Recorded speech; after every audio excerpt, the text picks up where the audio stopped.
When you doubt God, the plan of God delays in you. आप कब परमेश्वर पर शक करते हैं? जब परमेश्वर की योजना पूरी होने में देरी होती है। When Abraham and Sarah, Abraham और सारा, when God told them that you will have your own child, जब परमेश्वर ने उनसे कहा कि आपकी खुद की संतान होगी, though they believed, but they doubted later. पहले तो उन्होंने विश्वास किया, फिर भी बाद में उनके जीवन में शक आया। When they doubted, they produced Ishmael in their life. और जब उन्होंने शक किया तो उन्होंने एक जो है इस्माइल उनके जीवन में आया। And the promise of God delayed. और परमेश्वर का जो एक वायदा था उसमें देरी हो गई। So likewise, when we doubt God, the plan of God get delays. It's when you are doubting God, I'm not saying that you shouldn't doubt God, but you should able to come out of the doubt saying, God, you have given me a grace. I cancel the doubt in my mind right now so that your plans will not be delayed. और जब आप परमेश्वर पर शक करते हो तो परमेश्वर की योजना पूरी होने में आपके जीवन में देरी होती है। Many of you are still struggling. Even I used to struggle, and when I keep doubting God, at that moment I say, no God, that is not the plan. The plan is yours. I want to fulfill this right now in Jesus' name. बहुत सारे लोग संघर्ष करते हैं और मैं भी संघर्ष करता था इन बातों में। और जब हम परमेश्वर पर शक करते, जब मैं परमेश्वर पर शक करता हूं तो अब मैं कहता हूं कि ये आपकी योजना नहीं है। By the way, right now I am in my second innings. और मैं इस समय अपने दूसरी इनिंग्स में हूँ। When you cross 50, you are in the second inning. जब 50 साल की उम्र पार हो जाती है तो लोग कहते हैं कि वो दूसरी सेकंड इनिंग्स में है। I have achieved lot of things in my first inning. अब पहले मैंने बहुत सारी बातों को हासिल कर चुका हूँ In my first inning. पहले इनिंग में। Now it's my second inning. What I need to achieve in life. अभी दूसरे इनिंग में मैं कौन सी ऐसी बातें हैं जो मैं हासिल करना चाहता हूँ। God has brought me to share the gospel of Jesus to the masses. परमेश्वर ने मुझे यीशु मसीह का वचन सुनाने के लिए जो है बहुत सारे लोगों को यीशु मसीह का वचन सुनाने के लिए खड़ा किया है।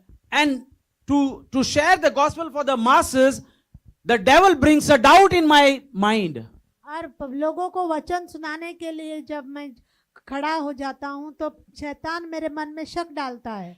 And that doubt, if it lingers, the doubt lingers for a long time. और अगर वो शक मेरे मन में चलता रहता है काफी देर तक, The promise what God has given me in the second inning, it delays. और जो वाचा परमेश्वर ने मुझे दूसरे इनिंग में दी है वो उस पूरी होने में वो समय लगता जाता है। For example, उदाहरण के तौर पर now I want a bigger place than this.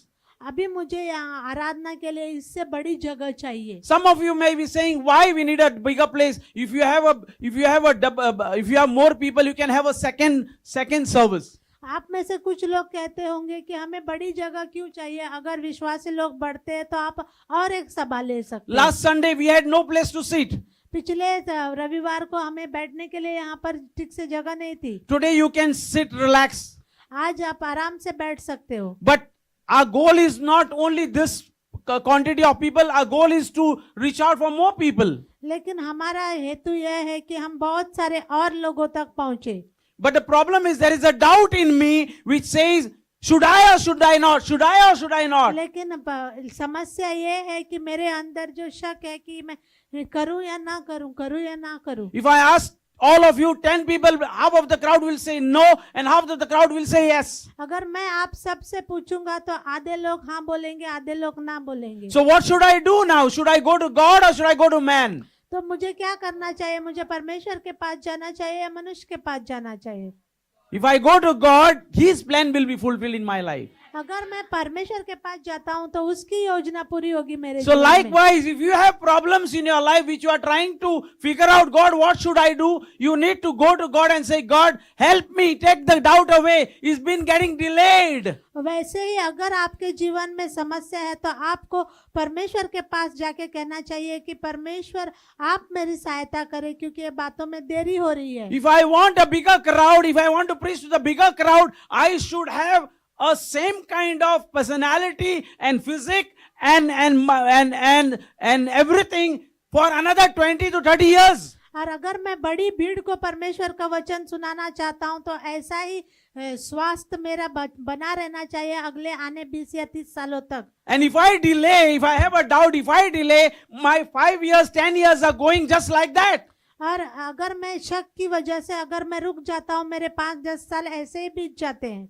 And then I will get few years if I complete it because of my doubt in my mind. और उसके बाद अगर मैं देरी करता हूँ तो मुझे बहुत कम वर्ष मिलेंगे। I'm giving you my example so that you can connect to your example, whatever situation you may be going through. If you have a doubt, your plans are getting delayed.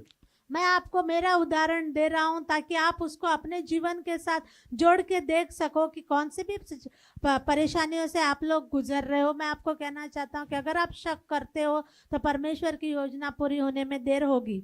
Likewise, as Abraham and Sarah was given a promise of Isaac, but they doubted God, they produced Ishmael, and the promised child came after 20 years. और जैसे Abraham और सारा को वचन दिया गया था अपनी खुद की संतान होने के लिए, लेकिन उन्होंने शक किया और बीच में इश्माइल के आने के कारण जो है बाचा की संतान आने में देरी हो गई। And by that when Isaac came, Abraham was almost old, more old.